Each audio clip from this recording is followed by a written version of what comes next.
Hey everyone, I wanted to quickly make this video today because I came across a plugin that I thought was very interesting. I had never seen anything like it before, and the love that the creators put into it was amazing. It's called Boris FX Optics, and they just did a fantastic job with it. And just in a nutshell, it's a program that really lets you be super creative with various effects, and it's so customizable down to the nuance.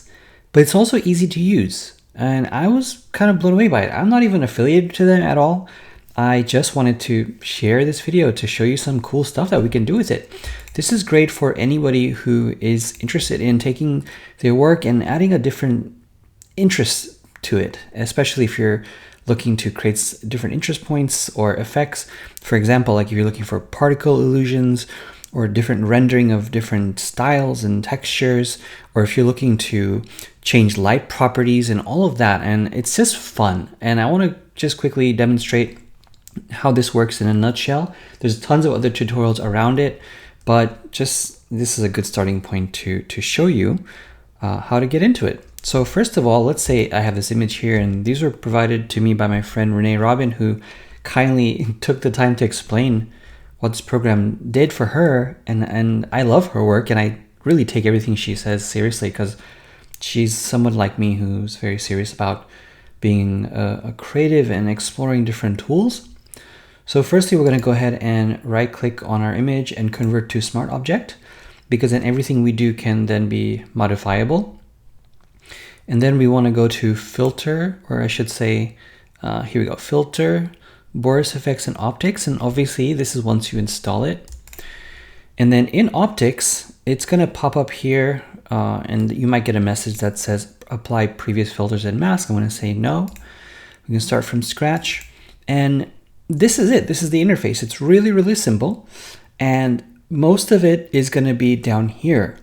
Now, by default, you're going to see on the left-hand side a very similar layer panel, similar to Photoshop, but we don't really have to do anything at this current moment right now. This is very self-explanatory, where if you want another layer, you can say right-click and add layer, and it'll add another layer for you. And that's all there is to that for now. But let's just say we're going to go through some effects that I think you're going to love. And I have my notes here on the side here. So if I'm stuttering just a little bit, because I'm reading all the things that I kind of wrote down that I want to kind of go over.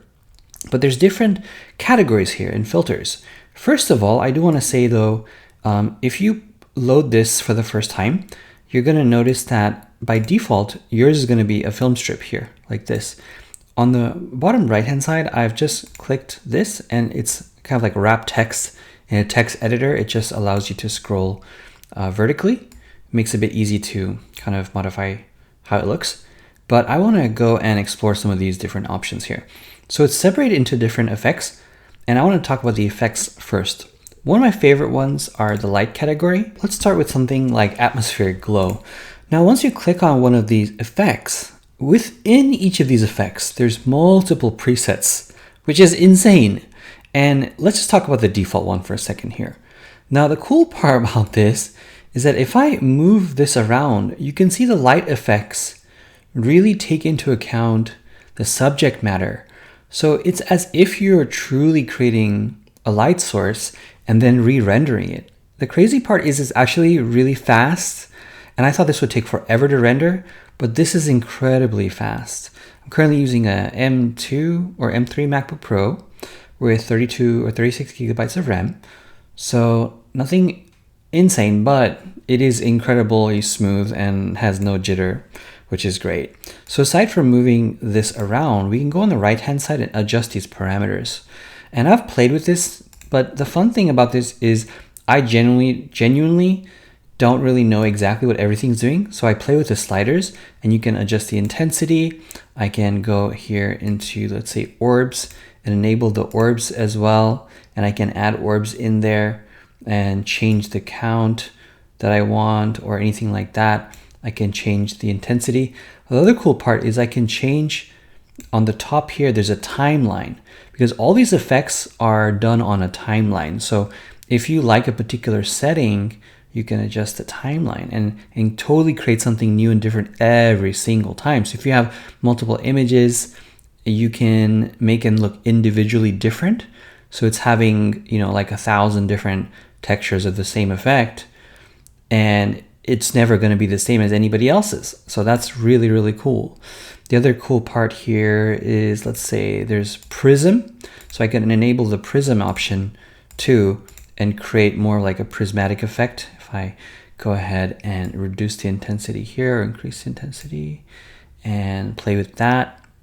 The other thing is, if this is too smoky, for example, I can come under smoke and fog and just disable it. So I can come over here, play with it, and truly make this very, very original, which is kind of fun. And I can also turn that off too. If you prefer, you know, now looking at it, moving this around is really cool. And then you can mask it out too. They have really good masking options in here as well, where it kind of automatically understands the subject and masks it out really well. So you don't have to do it in Photoshop, but because this is a smart object, I'm just gonna, you know, kind of take it in Photoshop and do it there. You can make a duplicate layer of this as a smart object and then mask it in that way too, which is something that I prefer doing. So that's kind of, you know, I really do love this. This is so much fun to play with. So you can imagine this and having the face kind of masked out so it's not as washed out, and then the rays kind of going behind it like that. And if you want to try other presets, you're more than, you know, obviously welcome to do so. But there's tons to talk about, so let's just keep going. So another one is something called S Aura. Here, let me find it. I've written this down on the side here. Let's see. I've got atmospheric glow. Here we go, S Aura. This is really fun because it's almost like if you were looking for the Aurora Borealis. Gosh, I hope I didn't totally destroy the pronunciation of that, but check out how cool it is. You can adjust it on a map like that. And again, you can also adjust the time as well and change that. The cool part is here, it starts, you know, kind of what you're looking for. If you want to manually, you know, change the control points, you're able to do that. Or like the start and stop areas and different parameters. You can change the swirling of it. So if you're looking for less or more, you can do that. Change the lighting brightness based on what you're trying to go for. Or just use these points here as well to play around. You can change the color as well of these to match what you're looking for and play with that. So, you know, all kinds of fun effects there. Next one that I thought was really cool was, you know, also going through and playing with these different presets, which is kind of wild to see. And again, because you can play with opacities and scale, you're able to truly do something different. Like, look at that, that's really fun. And masking these in the background, combining them, because you have layer opacities, you can do it that way. So you can combine effects that way too, by having this opacity set and adding a new layer, etc. So that's kind of fun. So, you know, there's a whole bunch of things you could do. You can have it kind of swirl around her too, which is fun, and play with that way. There's other fun stuff like edge rays. Let me go and find that as well. Let's see here, atmosphere, edge rays. This was really fun because you can totally change a lot of the properties of this one. So for example, over here it says length red. We can really boost the different channels because it's white to begin with. It's RGB, so you can boost the reds, you can boost the greens separately, and do something like that.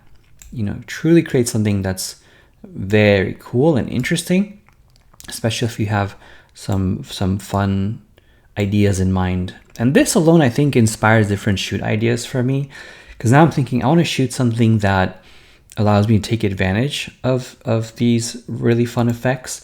Like shimmer's a fun one as well.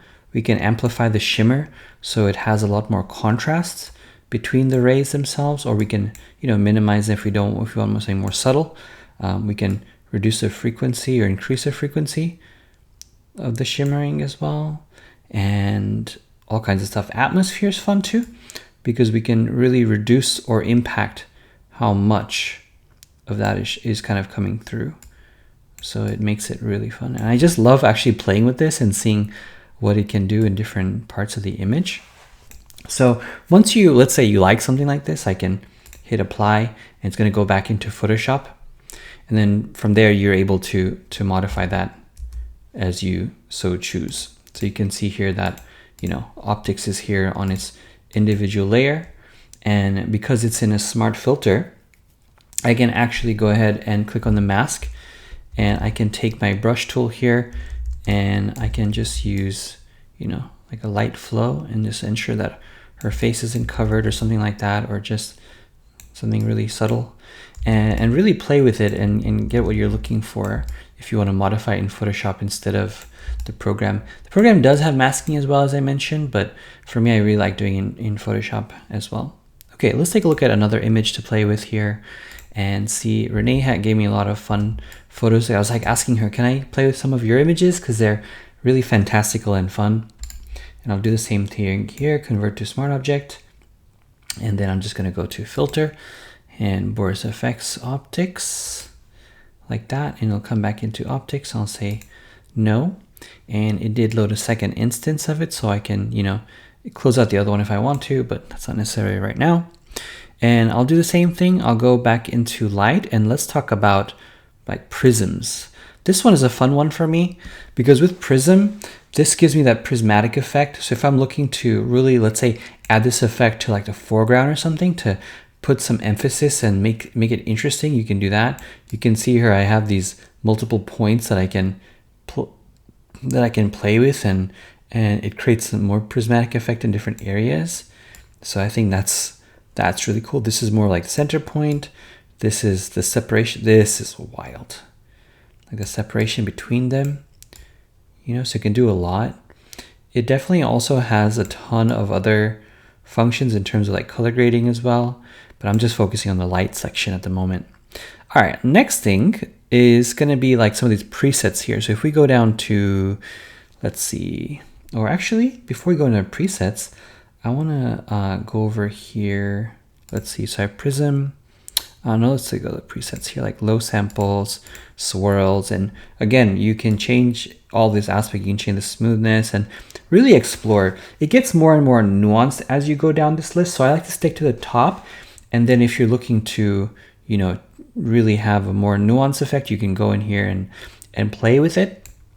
There's no right or wrong way to play. You know, that's kind of the whole purpose of this application is it offers you a ton. So you can see the fall off of it. So the start of blue to the end, and just changing that in between somewhere is fun. You have different blend modes as well. It's kind of interesting. Yeah, so all kinds of stuff. And okay, now another one. Let's go to lens flares. So this one here.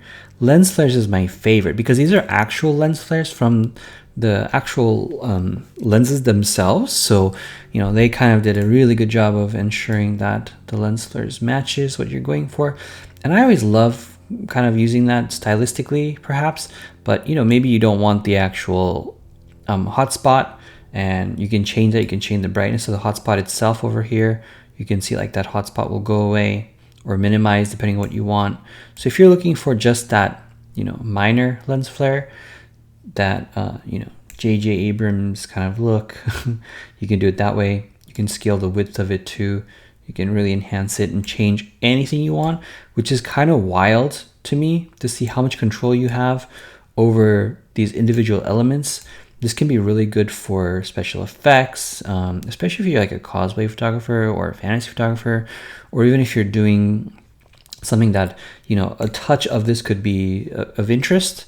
It makes it really fun. Now, and then when you go to these different presets, you'll notice that the settings you've kind of applied, like the hotspot brightness, stays. So, you know, you don't have to keep on tweaking it every single time. And wow, this is super cool. Like you can see the physics of it is really realistic, and I love that about it. It's fun to see that. The same thing goes for things like the other different presets. Like we have, let's see here, you know, we have different lenses that we can play with, and I love going through them and just seeing what options I have, and then minimizing the amount so it's not as intense. So for me, I think this is a good way to play with adding a little bit more interest in the scene, and then masking out things as well. So if you're looking for just something like that and none of this, you can mask it out too. The same thing goes for like light leaks. So light leaks are fun because they really are true to form as what you'd expect for some of these light leaks. And I love them. I love having good light leak when in a moody shoot, especially this one. It's really fun. You can change the color of it. You can obviously change the scale. Just adding something just like that. That looks really cool. And then there's also light as well. So if you're looking for different gobos, for example, you can play with it here. Now, another fun part about using this is the fact that over here, you also can increase the brightness or decrease it. So, you know, the more intense you want it, you can. I also like this displacement. So you can make it look, if you're applying this to like a, I love how it like bends over the background like that really nicely. So it truly interacts with the environment well. So you can mask out the subject and kind of have it just in the background. Obviously, this is not the right image for it because, you know, there's clouds and that's not what you'd see unless there's like a UFO invasion happening. But this is a good way if you have like a solid backdrop and you want to add some nice gobos happening in the background or the textured backdrop or something. I think that would be super cool, and you can change the color of it and change it to really kind of match the environment like that. And then, you know, play with it that way. Now I can make it look like there's like lightning. I can even do like a smoky aspect to the back. So if you're looking to use it in a backdrop like this, you can add a little bit more interest and blend it this way. I think this adds a bit more aura and magic to the scene. And I think that looks really cool. Now let's actually go into like orbs. Orbs are fun too because you can really play with it. I'm gonna change, I'm gonna go ahead and hit cancel for a second and use another image as well. So we can keep playing with different photos because why not, right? So I'll convert this filter, Boris FX Optics. And if I go back to orbs here, I love that we can again change it on a timer and play with the amount, the intensity, everything. You know, the fall off is really cool too. You can change if it's more center focus and different depth blur. So these orbs are almost like on a 3D plane. That's fun. You can totally see this in like a really fun portrait session or a fashion session, and you get the idea. It's the intensity. You can see even in bringing up the intensity, does it in layers here. Intensity randomness, let's scale. There we go. So you can do anything you kind of want, really, especially with the effects that you like. You can try different presets. Oh, this is beautiful. And the presets are fun because it gives you a good idea of what's possible with each of these effects. So obviously you can stick to default, but the presets really give you the same settings except the same options except different settings. So you can see what's possible and then tweak it from there, you know, like that's really cool. And there's tons and tons to play with. That's beautiful. I love that. Okay, so enough getting distracted. I want to talk about another category called particle illusions. This one's super fun just because of the fact that this, I'm just going to show you. So let's talk about the first one here. P1 complete, right? Watch what happens here. I'm going to go to time and I'm going to modify the time. I know, isn't that cool? You can change exactly what you're going for. You can change the parameters of this as well. You know, the different scaling options too. If you're looking to have a different scale of this whole thing and really change what you're going for. You know, obviously, again, this is not the exact image for it, but I want to just kind of show you what's possible with these settings here. Oops, there we go. All right, so then you can kind of adjust the different parameters here.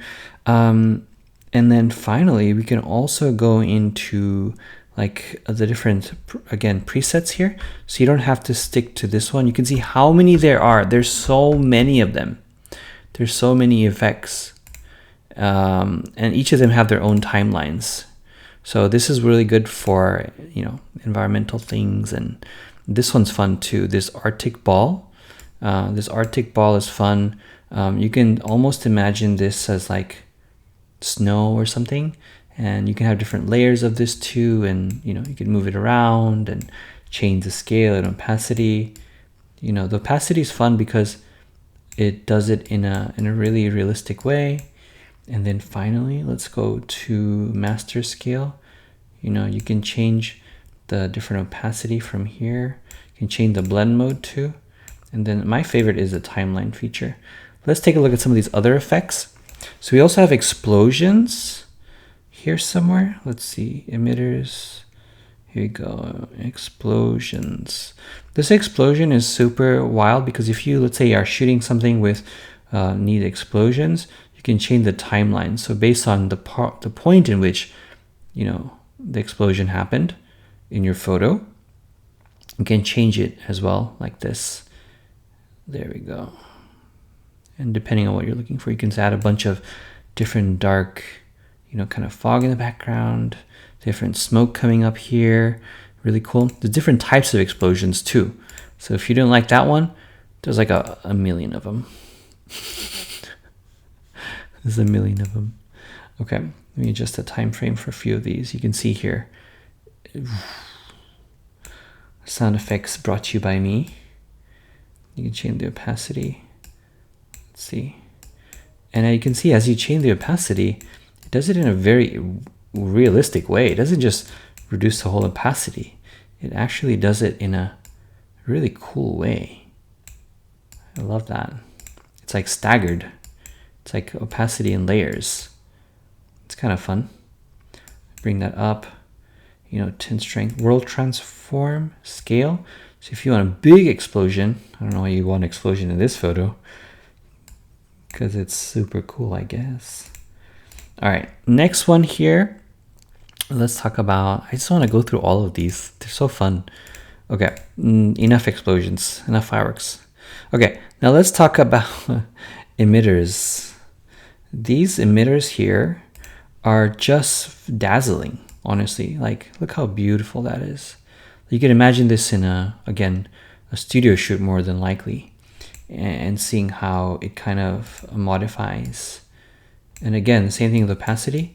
If I bring it up, it does a good job of that too. And of course you can adjust the scale and all that. So aside from that, you also have, some of these other ones. Like even in this one, right? The presets are pretty fun too. Or some of these presets are really fun too. Like this one is really beautiful, like 3D clouds. That's really stunning. And keep in mind, this is all meant to be masked in as well.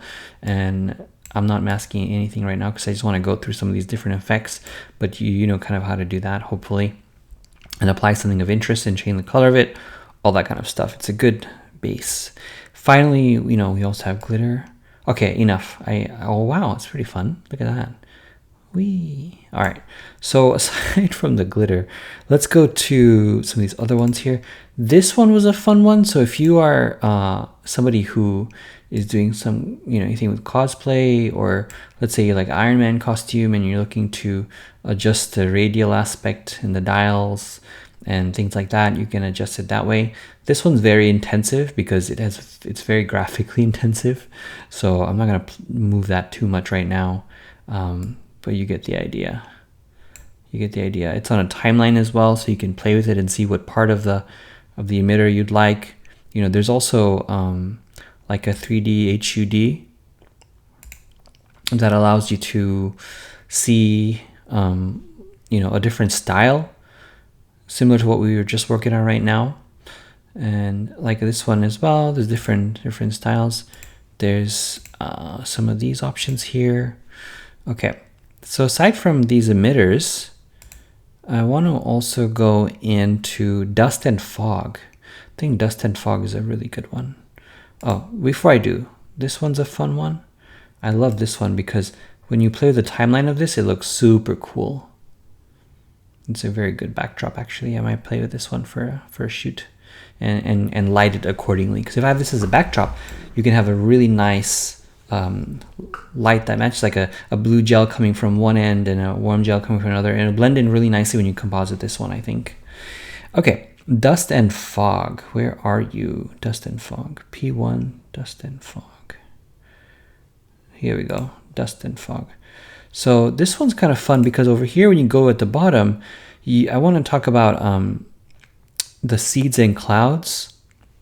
The seeds and clouds is really great for anybody who's often looking for stuff like that, because look at how beautiful that is. And the more you go in the timeline, the more it disperses. So a photo like this with seeds and clouds looks really cool. And then there we go. And there's more of them too. There's smooth fog too. So if you're looking for something super foggy, I can increase the scale of this, world scale, like this, right? And then increase and decrease the opacity if I want to. And change the timeline to find one that's a good balance for an image like this. Something like this will look really cool, actually. And there's tons of them. You can play with all kinds of volumetric options here. So if you're looking for a really good, kind of dust and fog situation, you're able to do that and really just apply it. Another thing I wanted to mention here with the emitters, here in 2021, there was one that I liked, and that was the floating dust preset. Perhaps it's gonna be over here. Let's see. I can't remember where I put it, to be honest with you. But there was one called floating dust, and that was really fun because it allows you to really dial in the dust aspect of it. So if you're looking for, oh, that's weird looking for dust, you're able to do that. But I'm sure you're able to find it. Oh, here we go. I think it's here. Seeds and clouds. No, I can't remember where it was. But yeah, you can play with it and kind of see where things are. Okay, aside from that, let's go to another image. Then I'm just gonna hit cancel on this one. Gonna say no, and then I will go to another one here. This one's a fun one. Let's go to convert to smart object, and then I'll do the same thing. Filter Boris FX Optics. Now let's talk about grunge options. So under render, we have grunge options, and sgrunge. Where is it gone? This one's really interesting because you have the same kind of ability to decide how much grunge you'd like. So if you're somebody who adds a little bit of grunge to their backdrops, you're able to do it this way. You can change the size of it, and the stamp density allows you to really be specific with it, and obviously the opacity. So perhaps you like just a little bit of texture in the background, you're able to do that. And maybe not 0.2 like that. You can really amplify and adjust how much you'd like. You can change the softness of it too, because sometimes grunge might be too grungy, right? We don't want that, but we do want a little bit of it, less texture. See? So you can really get an idea of how to apply that and adjust the properties of it. So the whole point of this is, off the bat, it might not be perfect, but you can really tweak it and then change so much of it. There's so much you can do, really. You can go through different presets, and what I like to do, same thing with the softness. I always like to take down the softness of it because I love the softness of the grunge and all that. Let's see. Okay, next is gonna be like art styles. There's some art styles. You can also go to these different options here. This is good for like painted backdrops and stuff like that. You can really create some interesting textures for your backdrops. And again, I'll change the opacity because it's too much. Next, we're gonna go to, let's see here. Let's go to the night sky. This one's a really fun one, and I'll explain why. Here, it should be S night sky.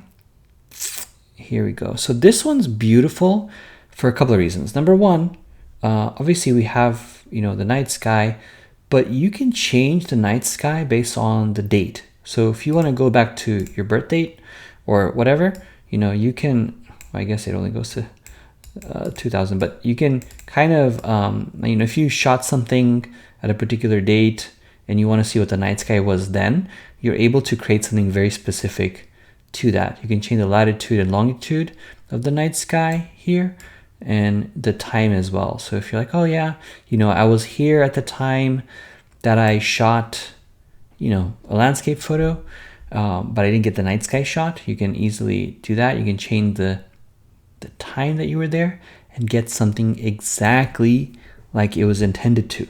And that to me is insane. This should be its own little program by itself, just the night sky program. But it's included, so that's cool. And altitude as well, your field of view, so you can really match your lens.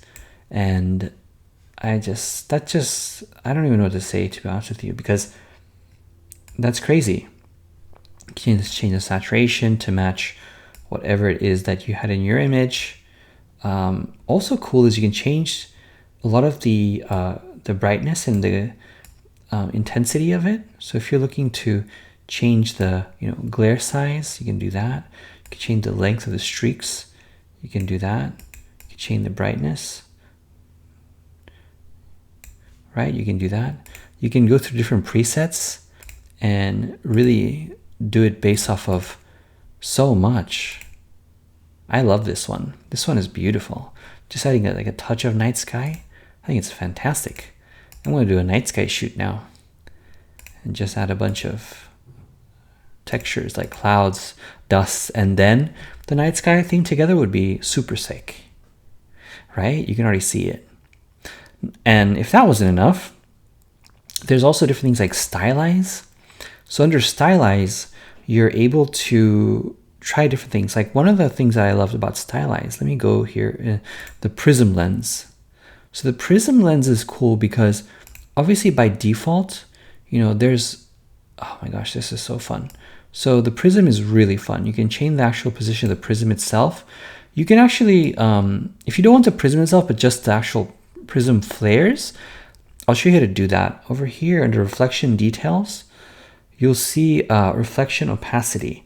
So I can remove that reflection opacity and then move these points around.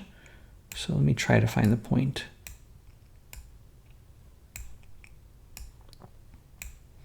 There's different points here. Let's see, size, width, and let me see. So it's not these, but maybe this is the one. Light start position. You see how you can really change the prismatic effect of this? You can change the location of it, and then you can change all kinds of stuff, right? You can, oh my gosh, there's really so much you can do. Not the reflection, I think it's the reflection details here. Source position, not that one. Color correction, chromatic aberration. No, not that one either. But anyways, I'm going to stop wasting time here for you because I could play with this forever. I truly could. You can do different types. This is specifically for the actual Prism itself, but I love just doing the default and playing it that way. You can do all kinds of stuff and have a blast. But the Prism effect, I think alone is really cool. And you have different options here like radial sparkles. This is wild. So it gives you a ton of options to play with. So even though initially you can see I wasn't doing a great job of manipulating it, but as you play around with the different options, you're able to really come up with something original that no one has done. And that's what's cool about this, is there's so many things you could do that it makes it original for you.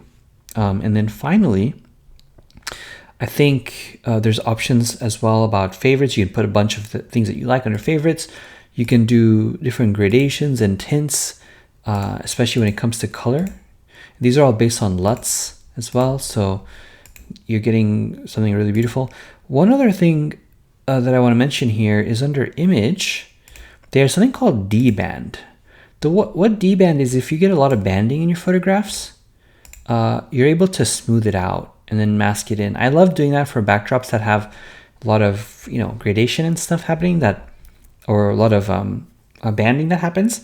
you can really remove that by clicking on that. And this one obviously doesn't have it to begin with, but ones that do, you're able to remove that easily when it happens in gradients as well.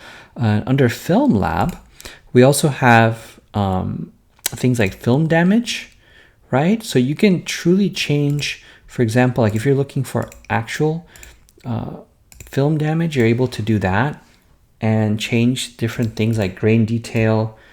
You can amplify the reds, you can amplify the greens. It makes it really fun.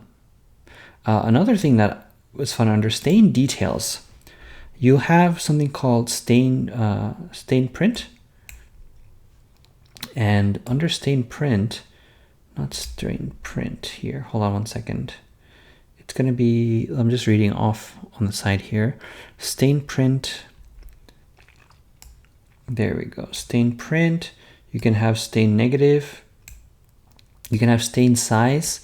One thing that I'll do is play with different options. So I'll go under something like this or something like almost sepia, change different options here. But film damage is really fun.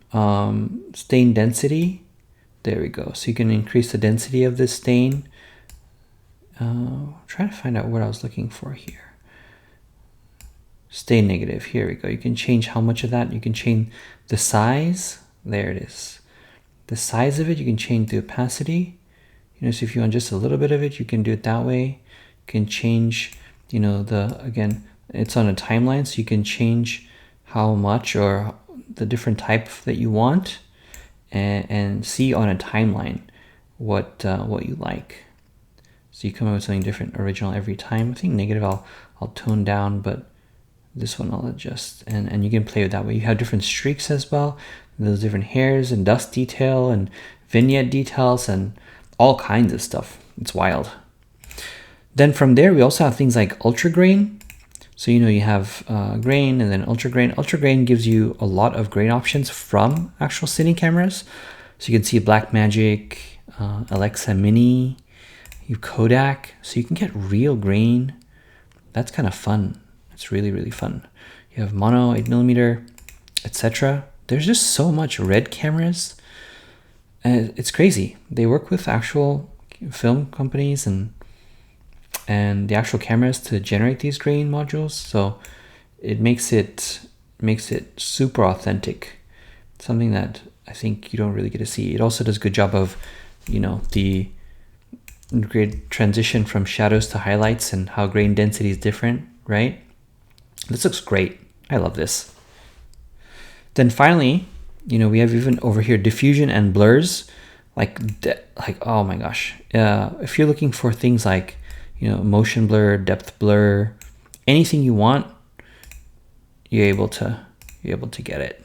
If we go to even smoke and fog is great because again, it's on a timeline, so you can generate realistic smoke and fog here. Again, this could have been its own program, like the fog and smoke engine or something, but they like to include everything in one go. So if you don't want fog and you just want smoke and vice versa, you can change the opacities. So fog just makes things a bit hazier, and then smoke makes things a bit dense. I guess smoke like a dense fog, and then you can change the timelines. That's cool. I love playing with the timelines and seeing the impact that it has. And you can do random seeds, so you can see the different variations together like that. That's fun. It's almost like another timeline. Then you have a prismatic effect. You can enter the prism effect. Yes, please. That's cool. So you can stack them and just have a lot of fun. Right? Isn't that fun? Change the color of it. It's beautiful. See, soft rolling fog. So even if you don't know what you're doing, the presets are pretty great. They have a really good starting point. They're not bad filters. They're really good. So yeah, and then, you know, if you liked this kind of setup, so you can save it as a look, you can just say File, Save Setup, and, you know, any image that you're looking for, you can just automatically apply this. So if you're looking to apply to a multiple set of images, you're able to do that. And then over here on the right side, you have different masking options, which I'm not going to get into, but I'll link in the description for different masking options. And you can do a bunch of stuff. So I hope that helped. You know, you also have different color options here. So if you're looking to, let's say, like auto adjust, not that I would do that, but it's kind of fun to see what's options are out there. Black and white options, channel mixers. You can color correct here if you want to. Then you have a different color wheels. So if you want to color grade here, you can do it that way as well, right? Midtones, highlights, shadows, etc. You have different film emulated color presets, you know, like Apocalypse Now. That's really fun, actually. Let's zoom in here. That's really cool. And these are the actual LUTs too, so that's pretty cool, to be honest with you. Harry Potter, that is beautiful. Renee did a good job with this photograph. It makes everything look really cool. There we go. You get the idea. Tons and tons and tons of presets. Different curve options, develop, etc. And then obviously under Film Lab, again, you know, different film effects, film damage. You can go through pretty much everything.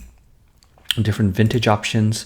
So between diffusion and then grads and tints. So these options here, I think, are more for color, and the other ones are for stylization. So there you go.